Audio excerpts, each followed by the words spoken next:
Okay guys, this is Cruise Roy. I just want to do a little video about DJI, the Phantom, and the Spark is here right now.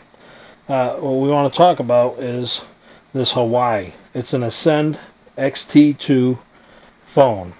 Might as well call it the drone crack phone.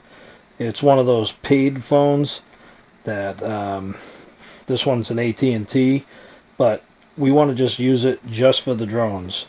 And there's a lot of hype out there on how fast it is. It's an octa-quad processor and yada yada yada. You guys know the spiel. Let me turn it on here. What I got is a couple of APK modded files for a DJI Go app. There is a few bugs with this. I tried it out already. When you plug it in from drone to drone, your USB debugging, if you have it on or off, it just changes how it plugs in. You have to get the ES File Explorer and a few other things so you can load whatever you want on this. I cleaned this up because I'm just going to use it for droning. It's not going to be used as a phone. It's not going to be used as a messenger. It's in airplane mode. I removed the SIM card. The SIM card's on the side here. You pop it out with a pin like an Apple device. I don't know much about Androids, but that looks similar. And I put an SD card in there, a 16 gigabyte SD card. I'll try to get a bigger one later. The big hype in is how clear it is on the pixels. What I'll do, let me try something here. I'm going to crank up the brightness. There you go. That's as bright as it gets. Which is pretty good. It's actually brighter than an iPhone. I cleaned it up. There's not many apps on here, but I did condense them into the File Explorer here, but they're not in the way. They're all shut off. They're disabled. Let me go back. I just leave the weather on there, keep me up to date on weather, but only when I'm close to Wi-Fi. I am in airplane mode only. And this is the DJI cracked APK file that I have in my Shield. And I also have Lychee on here. I have the Play Store.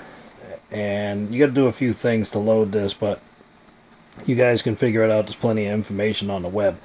What I do have is the Phantom 4. It's not in the Advanced or the Pro. It's just standard. And the Spark.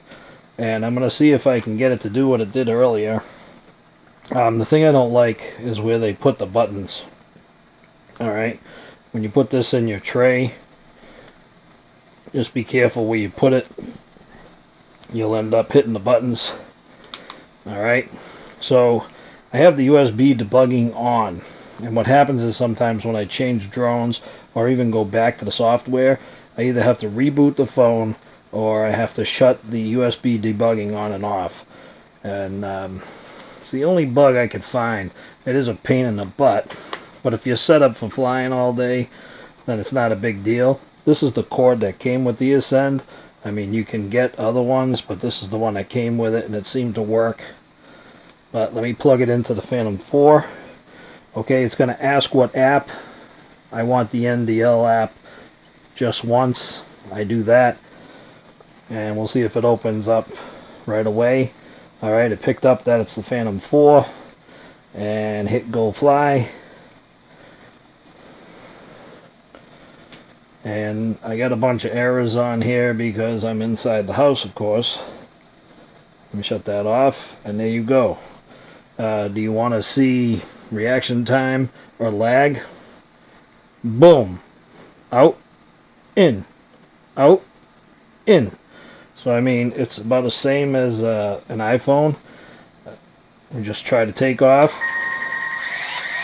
Okay, so that's all working. It's going to fail to take off, no props. Alright, so this APK has a bunch of the intelligent flights and all that stuff already built into it. Let's close it down. You can go through the menus. Just need smaller fingers. Let me see, can I hit that? Yep. That little menu comes up from time to time in the corner. It's something that is built into the phone. Okay, you just gotta have the right touch to get into that other menu. Alright, and because it has a high gloss sheen screen, it leaves fingerprints real easy. But alright, so that's for the Phantom 4. Stop the baloney. We'll get out of this, and we'll see if I can duplicate what happened earlier, and I show you what you have to do. If you don't unplug right away, it's going to ask to reboot to that drone again. Alright, I'm not going to place it in the carousel here, in the arms, but it will fit. You just got to watch out. I guess I'll do it simple like. But the spark's already on. This, you can use the small cable. It'll probably work. I don't have it with me right now to try. But let me plug that in. Alright, it's asking me again. Let's go there just once. It'll boot up the software. No limits drone. It's connected. Go fly.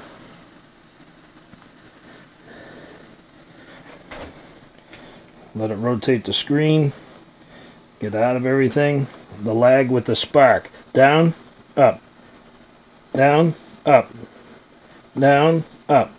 So it's no different than the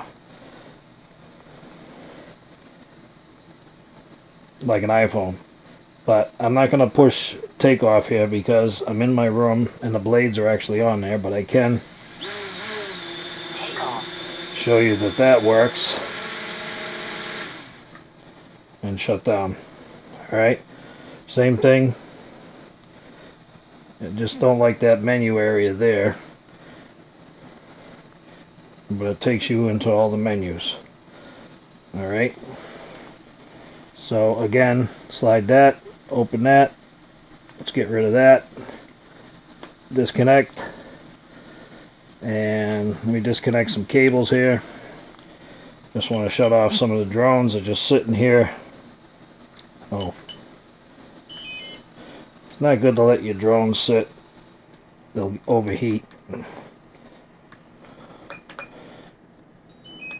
But, alright, so we know it fits into the Phantom 4 controller. I could actually read it without my glasses, which is good. And put your finger knobs down, and it fits pretty good. And there's the connector. So as an Android, it'd probably fit really good in like your Mavic Pro or the Spark controller.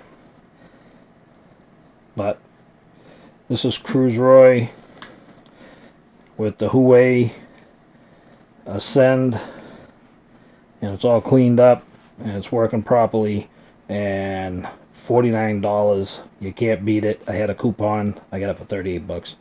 Alright, this is Cruiseroy, and I'm out of here.